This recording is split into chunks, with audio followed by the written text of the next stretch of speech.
So yeah, 9 times out of 10 if you're finding this video, that means that you're an aspiring artist who is interested in signing a record deal, or you're at least looking to do some research about it before you actually sign one. Now let's get right into it. What is a record deal? Because I feel like a lot of people think, boom, someone signed a record deal, they're automatically rich. I'm here to tell you that you're absolutely wrong. I'm going to start with the standard example of a $1 million deal because it's most common. But what you need to know is, again, that person does not have $1 million, and this is simply an investment into someone's career. You feel me? Almost like a loan. So what you need to know is that label wants their motherfucking money back, okay? I need that to stick into your mind. They want their motherfucking money back. Typically how these deals break down, typical split is about 50-50. You each get 50% of revenue. So whatever you earn gets split down the middle. Now, the biggest thing that you need to think about is, what exactly does that mean? Because if you end up in a royalty deal, that means they get 50% of everything that you earn, not just income that you gain from streaming specifically. So are your masters included in that? How much is the recoup, meaning how much are you going to have to repay them for marketing and promo and anything that they did to help make and push this album? And more importantly, how many albums is this deal for? Because if you got a $5 million deal, but that obligates you to 3 albums, how much are you really making per album? You feel me? But we're going to get deeper into it. Also, a big thing that people need to take into account are all of the expenses associated with this deal, or with making an album, or with being an artist in general. How much is the manager going to cost at that level? How much is your team going to cost? Taxes, living, again, the recoup, and the cost of the publishing. And the cost of the publishing is going to be anything associated with physically putting together music for the album, meaning producers, songwriters, composers, etc. So always keep that in mind, because they're going to get a big chunk of that revenue payout. Now, let's get to that money time. That's what everybody wants to talk about, right? That money. So now is the time that you get that money paid out. The $500,000 initial advance, because like I said, we're basing this off of $1 million deal. And then once you then complete the album, you get another $500,000 once you deliver that album. So now, for now, your bank account is sitting pretty at $1 million. It's like, boom, you're a millionaire. You already know what happens when people get money. And again, when they get that money, they always forget. So I'm here to remind you, always remember they want their motherfucking money back, okay? That money that you got, that $1 million that they gave you, is for future money earned. I repeat, future money earned. And again, your album has not been put out. It has not been sold. So that means that you have not earned any money yet. So technically, little do you know, you're $1 million in the hole. And again, they don't give a fuck what you have, what you made. They want that money back regardless. Now, let's talk about the actual revenue when you start selling music, streaming, and things like that. So let's say for this specific example, as a reasonably successful new artist, you've been able to get 100 million total streams for the year. Each stream is roughly worth about 0.0071. So I basically just rounded up to a penny. So basically you get 1 cent per stream. Platinum status does not matter. Charting does not matter. Just the mere fact that, you know, motherfuckers are really out here getting only about a penny per stream is terrible. Something needs to happen with that. But this is the reality of the industry. So, okay, cool. You got 100 million streams, a penny per stream. That equals $1 million. So right now you got $1 million in raw revenue for the time being. However, remember I talked about those producers and those songwriters and those composers? That publishing right there comes off the top because they actually helped you create the music. Now, 25% publishing, which is probably about the average cost of production, could be lower, could be a little bit higher depending on the type of music that you're making and how many people were actually involved. I just put that at about $250,000 for 25% of the publishing. So off the top, that leaves $750,000 remaining in raw revenue that you would split. Meanwhile, this is what I didn't talk about. What have you done with that $1 million? Now, you know how flashy motherfuckers are. They probably ran through Louis V. They probably went to go see Jacob the jeweler. They probably got a $200,000 chain, a watch, probably bought a Ferrari, probably moved their mom and everybody out the hood and shit like that.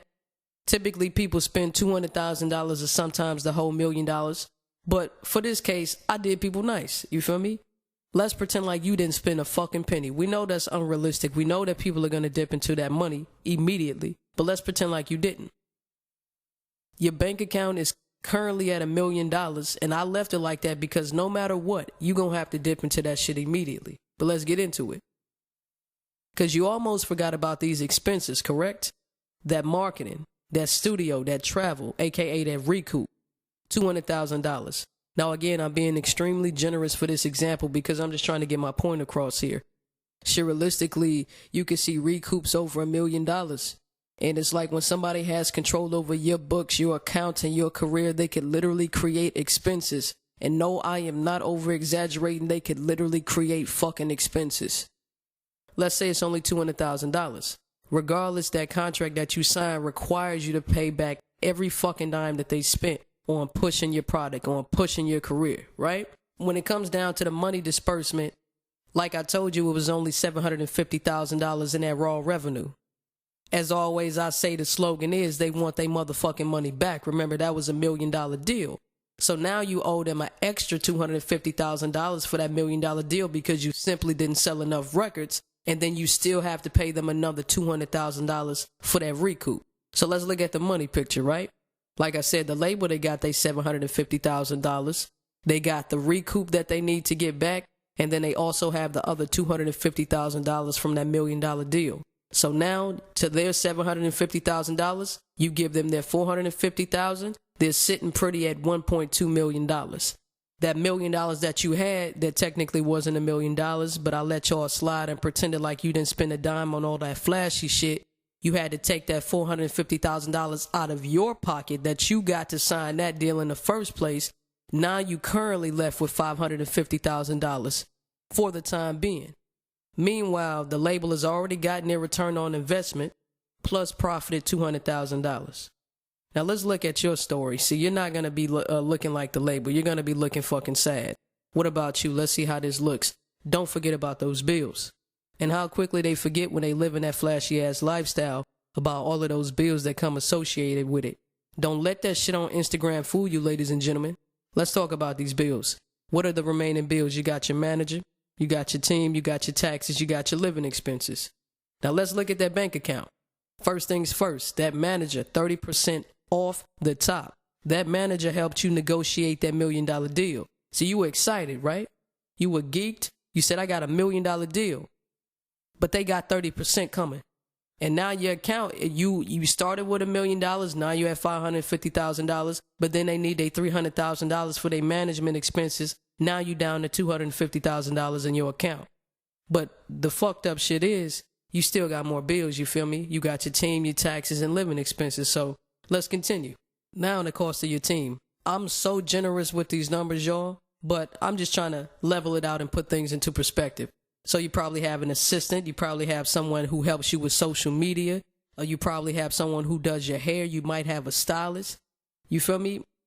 And even women, like, they have a lot more to it. But let's just say those are the regular ones. Monthly, the cost of all of that shit, plus their travel a lot of the times, is going to cost you way more than $100,000. But I was nice. I said, hey, let's give them $100,000 for the year.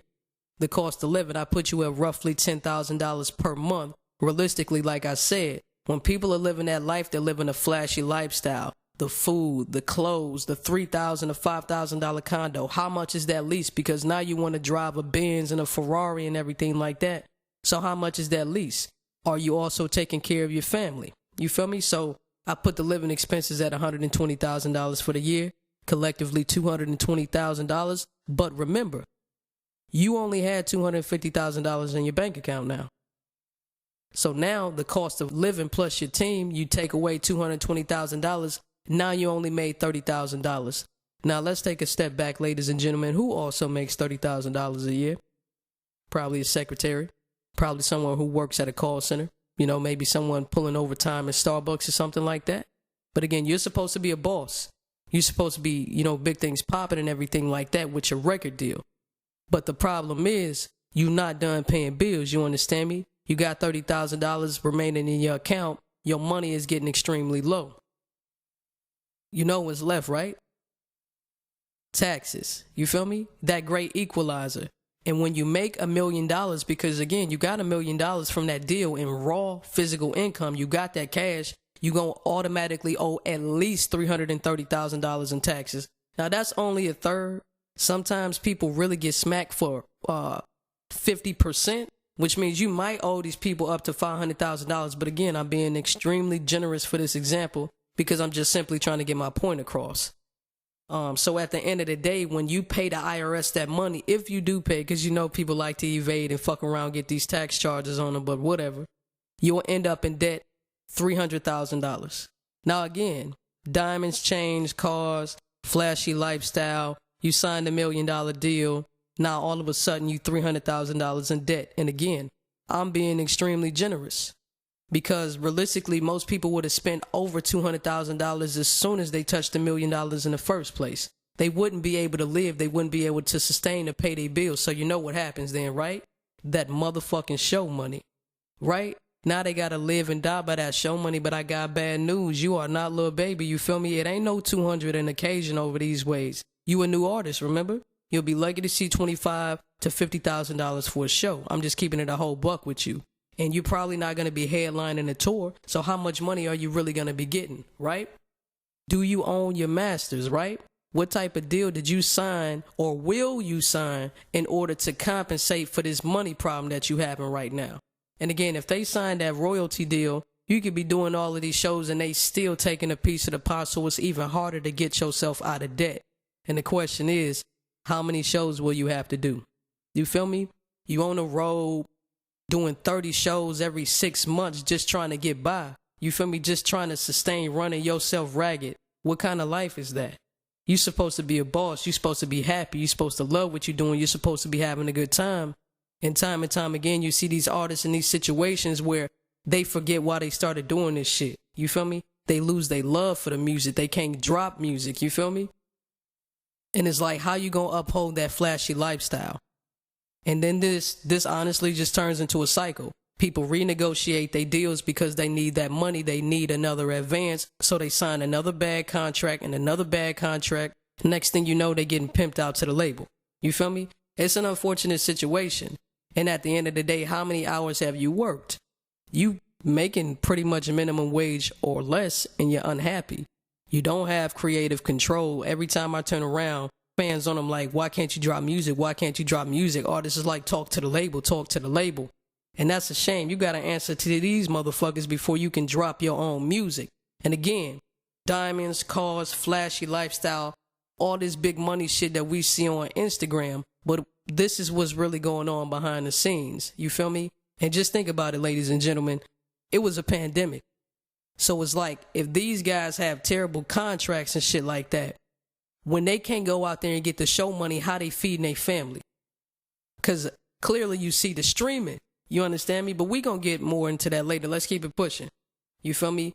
Ultimately, what do you have to show for this shit? What did the label buy you to compensate for this? Because another thing is, you got to watch out for these labels. They'll get you cars, they'll get you clothes, they'll get you chains and fuck around and put it on your RECOUP account or put it on your advance account. Now, you done felt like, oh, these is my people, these my family, they bought me these items, but yet I have to pay for this shit. Yeah, I have to pay this shit back. That's what's really going on. Or even if you didn't have to pay it back, they feel like all of these cars and these chains are going to compensate for you not fucking eating. You understand me? For you not getting your money or for you not getting your worth. And this is all because you didn't take the time out to consider exactly what that contract was you were getting into. Now let's take a step back, because I talked a lot about being a boss, because that's what I'm all about. I need the control. I love my craft, and I need to be the one that's in control of my craft. So let's talk about how profitable it can be to do business as an independent artist. Now, you don't have a label behind you. You don't have the machine. You don't have the same connections. You don't have the same marketing. But let's say you're working at about 10% the capacity of an artist who is signed. So that means that for their 100 million streams, you got 10 million streams. Now, for these expenses specifically, they're not going to be as expensive because, again, you're not going to be working at as high of a level as a major label artist. So you're not going to spend that much on publishing. You probably spend around 15%. Me personally, as an independent artist, I produce my own shit, so I don't have to outsource anything for publishing, so technically I would keep that to myself. And honestly, most independent artists do the exact same thing. I gave you $10,000 for promotion, social media, traditional marketing, etc. And then we got $5,000, shit that you would pay a photographer or somebody to do hair or outfit, just small things like that. Because again, you're working on a slightly lower level. But the biggest thing about this shit, ladies and gentlemen, you putting up your own money, you get 100% of the profit. You can also distribute music, and technically you can damn near distribute music virtually free. Currently I use DistroKid. They got United Masters out there. They got TuneCore. They got CD Baby. DistroKid specifically is only about $20 a year. The price is so low, I don't even feel like it's necessary to implement into it, because if we broke down the cost over a span of year, it's too small to really make any big difference on these numbers that I'm putting in here. So collectively, the money situation is the total cost for your album promotion and things associated with it is $15,000. And then at the end, we have to assess the 15% publishing. So again, 10 million streams times 1 penny, that equals $100,000. Now, at first glance, $100,000, it obviously doesn't look as sexy as $1 million. When you say, oh, cool, we got $1 million from the streams. No, you got $100,000 from the streams. But let's see how that money falls down. You got the bill deductions coming off the top. Like I said, the 15% for the publishing. So you deduct $15,000. That $100,000 then turns into $85,000. After that, like I said, then you deduct the remaining expenses, which then puts you at $70,000. One thing that you have to know about $70,000, you didn't get $1 million in income, so that means that your tax bracket is automatically way lower. So that means your taxes are only going to be about $8,600. So basically, you deduct that $8,600 from the $70,000, you left with $61,400. Now, realistically, the way you live is the X factor here. I could have made it a way lower cost of living, but let's say, hey, you want to live a healthier lifestyle, some nice clothes, some nice cars, etc. I say it costs you $40,000 a year to live because you're living at a slightly lower level, but still pretty nice. So the total remaining collectively, after all bills are paid, after you got living expenses, you're living nice, everything is taken care of, you're left with $21,400. All profit, 100% profit. You have way more money. You are not in debt. You are not obligated to any label. You keep all of your show money. You keep all your merchandise. Everything from that point on is 100% profit. You understand? And you don't have to worry about breaking off a piece of the pie to somebody just because of a piece of paper that you signed. Now, let's get into the distribution deal. And this is extremely important because if you are already someone who is an established artist, or if you're someone who happens to have a large social media following and you're trying to get into the music industry, you do not need to sign a deal. You have leverage already. Let's break it down. Because the typical deal is you get 80% and that label gets 20%. So that means obviously you get a way bigger piece of whatever y'all make. And most likely there is no recoup because 9 times out of 10 you have this following, you have the ability to push this shit yourself, or you have the money to simply pay out of pocket. So 9 times out of 10 there is no advance or there's no payout. Sometimes you'll see those rare occasions where a label might want to make it so lucrative that they'll literally say, hey, we'll give you $1 million to do business with us. And that's home free. They don't need that back. Those are rare instances. But 9 times out of 10, you just go and you have this deal specifically for distribution. And as a result, that label would be way more compelled to naturally push your album without any payment, of course, because they want to maximize their profit. Now, we're going to look at this with the exact same numbers as before. Same 30% to management, same 25% to publishing. Same 100 million streams, same $1 million, and essentially the same exact money breakdown. But with the 80-20, that's where you see the numbers change. So like I said, off top, you take the $250,000 for the publishing. Now you're left with $750,000, and this is the money that you all are going to split. 80% of $750,000 is $600,000 that gets into your pocket, and then that label gets $150,000. Now let's pause for a second, because they've made $150,000. You clearly already have a bigger piece of the pie with $600,000 and not having to pay back $1 million to that label for the initial investment. But they made almost the same exact benefit, ladies and gentlemen. So what is that telling you? This is a low risk situation for this label. You see, the label wants to make it seem like, hey, we're taking a chance on you, we're investing in your career, but no matter what happens, they stand to make money.